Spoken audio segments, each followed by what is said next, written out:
Hello दोस्तों, स्वागत है हमारे चैनल पर। आज हम डिस्कस करने वाले हैं गियरबॉक्स मेंटेनेंस कि गियरबॉक्स का मेंटेनेंस कैसे करना है, किस तरीके से किया जाता है, उसे करने के फ़ायदे क्या हैं, बेनिफिट क्या है। आज हम इस वीडियो में पूरा डिस्कस करेंगे कि गियरबॉक्स मेंटेनेंस हम लोग कैसे कर सकते हैं इंडस्ट्री में।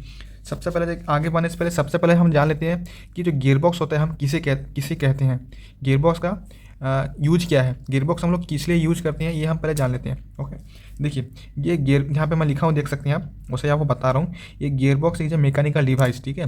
ये गियरबॉक्स क्या है, एक मैकेनिकल डिवाइस यानी कि मैकेनिकल इक्विपमेंट है, ठीक है। ये मैकेनिकली मतलब ये ऑपरेट हो रहा है, ठीक है। यूज टू इंक्रीज और डिक्रीज स्पीड और टॉर्क। ये क्या कहते हैं, गियरबॉक्स क्या करता है, ये स्पीड को इंक्रीज करता है और डिक्रीज करता है, यानी स्पीड को बढ़ाता है, स्पीड को कमाता है। स्पीड और बढ़ने के और कमने के कारण क्या होता है कि टॉर्क जो होता है, टॉर्क जो पावर होता है, जो मैकेनिकल पावर होता है, वो क्या इंक्रीज होता है, डिक्रीज होता है। कैसे होता है, अगर आपकी टॉर्क इंक्रीज होगी, अगर आपकी जो स्पीड अगर इंक्रीज होगी, आपकी स्पीड जो है अगर ज़्यादा होगी तो आपको लो टॉर्क मिलेगा। एक गियर बॉक्स में हमेशा आपको ये ध्यान रखना है, अगर आपकी गियर बॉक्स की स्पीड ज़्यादा होगी, यानी कि स्पीड ज़्यादा होगी तो आपको टॉर्क जो है कम मिलेगा, लो टॉर्क मिलेगा। आपकी अगर स्पीड आपकी कम होगी, अगर लो स्पीड होगी, अगर आपकी गियर बॉक्स की स्पीड अगर लो होगी तो आपको हाई टॉर्क मिलेगा। ओके, कैसे होगा वो भी आपको समझाता हूँ, ठीक है। ये क्या है कि पावर ट्रांसमिशन सोर्स से ये ऑपरेट होता है। पावर ट्रांसमिशन, आप इसको गियर बॉक्स को पावर ट्रांसमिशन सोर्स भी आप बोल सकते हैं। ये हमको पावर ट्रांसमिट करके देता है। क्या देता है, मान के चलिए हमारी यहाँ पर मैं थोड़ा ड्रॉइंग कर देता हूँ। मान के चलिए यहाँ हमारी मोटर है, ये हम लोग इंडक्शन मोटर से, ये हमारी हमेशा मोटर के साथ कनेक्टेड रहती है, मोटर के साथ कनेक्टिंग रहती है। हमारी होगी मोटर, ये आप देख सकते हैं, यहाँ हमारी इंडक्शन मोटर है। ओके, ठीक है। यहाँ पे क्या है कि हम लोग गियर बॉक्स कनेक्ट रहता है। ये हो गया आउटपुट शाफ्ट। ये होगा हम लोग गियर बॉक्स की आउटपुट शाफ्ट, ठीक है। ये हो गया इनपुट, ये होगा हम लोग का इनपुट शाफ्ट, ठीक है। अगर आपकी मोटर की स्पीड ज़्यादा होगी, ठीक है, तो गियर क्या है कि ज़्यादा स्पीड घूमेगा, तो आपको क्या है कि टॉर्क जो है लो मिलेगा। ओके, टॉर्क जो है लो मिलेगा। स्पीड अगर ज़्यादा रही, अगर स्पीड गियर बॉक्स की ज़्यादा स्पीड रही तो टॉर्क जो है लो मिलेगा। अगर स्पीड लो रही, ठीक है, स्पीड अगर लो रही तो टॉर्क आपको क्या मिलेगा, हाई मिलेगा, हाई मिलेगा, ठीक है। आपको टॉर्क जो है हाई मिलेगा। इसलिए हम गियर बॉक्स को यूज़ करते हैं, क्या हमको टॉर्क जो है ज़्यादा मिले या कम मिले, हमें गियर बॉक्स का यूज मिला। ये क्या करता है, जो हम लोग जो हेवी मशीनरी इक्विपमेंट होता है, हम लोग इंडस्ट्री में हेवी मशीन को रन करना है या फिर किसी कन्वेयर बेल्ट को रन करना है, ओके, इस तरीके से हम लोग गियर को यूज में लेते हैं। जहाँ पे हम लोग हेवी मशीन हेवी इक्विपमेंट को रन करना है, उसमें एक ज़्यादा टॉर्क लगेगी, यानी ज़्यादा पावर चाहिए हमको, मैकेनिकल पावर ज़्यादा चाहिए, तो हम लोग क्या है कि ये गियर बॉक्स का यूज में लेते हैं, ठीक है। ये क्या है कि स्पीड को रिड्यूस करता है, ठीक है, स्पीड को रिडक्शन करता है, स्पीड को रिड्यूस करके हमको हाई टॉर्क में देता है। स्पीड अगर रिड्यूस होगी तो हमको हाई टॉर्क मिलेगा। मोटर की स्पीड तो बहुत ज़्यादा रहती है, मोटर की जो स्पीड होती है उसकी आरपीएम बहुत ज़्यादा रहती है। वो क्या कहता है कि गियर बॉक्स क्या करता है, स्पीड को कमा के हमको हाई टॉर्क में देता है। अगर स्पीड ज़्यादा रही तो हमको लो टॉर्क मिलेगा। समझ गए कि गियर बॉक्स क्या है, गियर बॉक्स क्या है, मैकेनिकल डिवाइस है।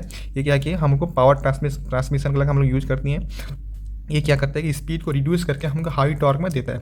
समझ गए गियर बॉक्स क्या है। चलिए अब मेंटेनेंस के बारे में समझ लेते हैं। हम लोग गियर बॉक्स को कैसे हम मेंटेनेंस कर सकते हैं, क्या क्या हमको चेक करना है गियर बॉक्स के अंदर, वो भी हम जान लेते हैं। देखिए सबसे पहले क्या करना है, क्लीनिंग करना है। जो भी गियर बॉक्स आपको मेंटेनेंस करना जा रहे हैं, आपको मशीन के पास जा रहे हैं, विजुअली आप जा रहे हैं, सबसे पहले आप क्लीनिंग का ध्यान रखिए। गियर बॉक्स जो है वो साफ़ सफाई है कि नहीं, उसमें ऑयल तो नहीं है, कहीं डस्ट पार्टिकल तो नहीं है। आप हमेशा कपड़े से, जब ये गियर बॉक्स ऑफ कंडीशन में हो, आप ऐसे साफ़ सफाई कर सकते हैं, ठीक है। अगर आप गियर बॉक्स मेंटेनेंस करना जा रहे हो तो उसके बाद क्या है, रेगुलर इंस्पेक्शन करना है। क्या करना है, कहीं लीकेज तो नहीं है, कहीं डैमेज तो नहीं है। गियर बॉक्स में लीकेज क्या मतलब, जैसे ऑयल लीकेज हो गया, कहीं ऑयल लीकेज तो नहीं है, हमेशा देखना है ऑयल लीकेज तो नहीं है, कहीं डैमेज तो नहीं, यानी कि जो बॉडी होती है गियर बॉक्स की, जो बॉडी होती है कहीं डैमेज तो नहीं है, कहीं टूटी तो नहीं है। ओके, उसका माउंटिंग बेस है, गियर बॉक्स का माउंटिंग बेस है, कहीं टूटा तो नहीं है, कहीं बॉडी तो कहीं डैमेज नहीं है, वो हमेशा ध्यान रखें। लीकेज और डैमेज का ध्यान रखना है रेगुलर इन्फेक्शन में, ठीक है। और लुब्रिकेशन, यहाँ पे देखिए लुब्रिकेशन का भी ध्यान रखें। लुब्रिकेशन क्या ध्यान रखें, lubrication check and maintain lubricant level. Gear box के अंदर क्या है कि जब गियर जो रनिंग होता है, गियर टू गियर जो मेसिंग होता है, उसमें एक ऑयल होता है, ठीक है ना, ऑयल होता है। वो आपको ऑयल को जो यहाँ पे देखिए, जैसे गियर बॉक्स होगा, यहाँ पे क्या है कि यहाँ पे एक इंडिकेशन लेवल होगा, ऐसे लेवल होगा, यहाँ पे कहीं ऑयल फील होगी, यहाँ पे ऐसे ऑयल फील होगी, ओके, ऑयल फील होगी। वो इंडिकेशन लेवल में आपको देखना है, ऑयल देखना है। इंडिकेशन लेगा अगर ए मान के इंडिकेशन लेवल है तो ऑयल हमको सेंटर में देखना है, ऐसे ऑयल सेंटर देखना है, ठीक है, ऐसे होगा ऑयल। आपको देखना है ज़्यादा ऊपर ना जाए, ज़्यादा नीचे नहीं, नीचे ना जाए, ऑयल का लेवल हमेशा सेंटर होना, हमेशा सेंटर में रहना चाहिए। जो भी लेवल गेज है उसके सेंटर में ऑयल रहना चाहिए, ओके। ये आप चेक करना है कि लेवल आपका लुब्रिकेशन लेवल का सही है कि नहीं, लेवल आपका सही है कि नहीं, ओके, समझ गए। बेयरिंग मेंटेनेंस, आप बेयरिंग का भी मेंटेनेंस देखना है गियर बॉक्स में। Regular maintain bearing to prevent wear and failure. आपको भी जब मेंटेनेंस करने जा रहे हो, जब ऑफ कंडीशन होगा, आपको बेयरिंग भी देखना है खोल करके। उसका ऊपर का प्लेट आप निकालेंगे तो आपको बेयरिंग भी दिखेगा कि बेयरिंग कहीं डैमेज तो नहीं है, कहीं टूटा तो नहीं है, जब फेलियर तो नहीं है, ऐसे आपको देखना है। कहीं ऑबनॉर्मल साउंड तो नहीं है, ऐसे आपको देखना है। जब भी आप बेयरिंग देखते हैं तब उस गियर को भी आप देख सकते हैं कि गियर का जो टीथ होता है, जो मेसिंग होता है, टीथ टू टीथ अगर मेसिंग होता है वो कहीं डैमेज तो नहीं है, कहीं वो वियर तो नहीं है, वियर मतलब कहीं उसका थोड़ा पार्टिकल्स निकला तो नहीं है, कहीं घिसा तो नहीं है। ये भी आपको देखना है कि गियर कहीं घिसा तो नहीं है, वियर तो नहीं है, कहीं डैमेज तो नहीं है, उसका टीथ जो है कहीं डैमेज तो नहीं है, ऐसे आपको देखना है, विजुअली आपको देखना है, ओके। उसके बाद क्या करना है, सील रिप्लेसमेंट। अब सील रिप्लेसमेंट क्या होता है, ये मैं ऑयल सील की बात कर रहा हूँ। गियर बॉक्स में क्या होता है कि जब ऑयल होता है उसमें क्या है कि इनपुट सब में आउटपुट सब में ऑयल सील लगा रहता है, ऑयल सील। अगर ऑयल सील लीकेज हो तो आप क्या करें, रिप्लेस सील टू लीक। इसका मतलब क्या है कि आपको जो सील जो है उसको रिप्लेस करना है, तभी आपको लीक जो है प्रिवेंट कर सकते हैं। देखिए, लीक जो है प्रिवेंट कर सकते हैं। अगर सील आपका लीकेज हो तो सारा ऑयल क्या है कि बाहर निकल जाएगा।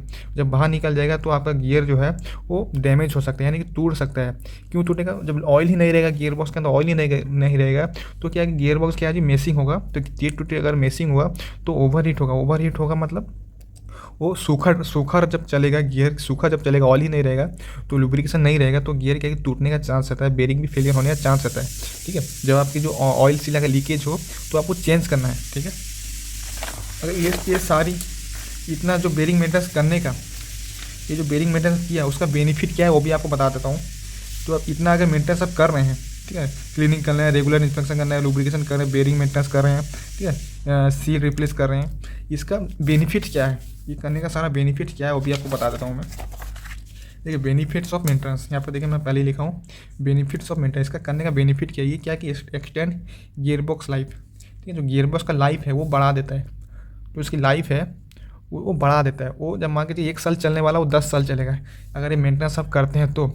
रिड्यूस डाउन टाइम, ठीक है। ये क्या है, डाउन टाइम मतलब ब्रेकडाउंस, जो आपका हमेशा जो ब्रेकडाउन होता है, किसी कारण से ब्रेकडाउन हो गया कि गियर टूट गया, लुब्रिकेशन नहीं है, बेरिंग फेलियर, ऑब्नॉर्मल साउंड है, अगर आप रेगुलर इन्फेक्शन करते हैं तो रिड्यूस डाउन टाइम है, ब्रेकडाउन आपका नहीं होगा, ठीक है। बिना ब्रेकडाउन के, बिना बंद हुए आपकी गियर बॉक्स चलती रहेगी, अच्छी कंडीशन में चलती रहेगी। और क्या, इम्प्रूव एफिशिएंसी, इसका एफिशिएंसी जो इम्प्रूव होगा, आपको ज़्यादा से ज़्यादा आपको आउटपुट मिलेगा, यानी इम्प्रूव जो एफिशिएंसी जो इम्प्रूव होगा आपका।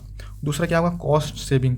ये सबसे हर कंपनी में आपको आपका जो मैनेजर्स होते हैं ये आपको बोलते हैं कि कॉस्ट सेविंग करना है। कॉस्ट सेविंग अगर आप इतना मेंटेनेंस कर रहे हो तो आपकी जो गियर बॉक्स लाइफ जो एक्सटेंड हो रही है, आपकी जो गियर बॉक्स की लाइफ जो एक्सटेंड हो रही है, जो ख़राब होनी थी वो ख़राब नहीं होगी, वो ज़्यादा लॉन्ग तक चलेगी।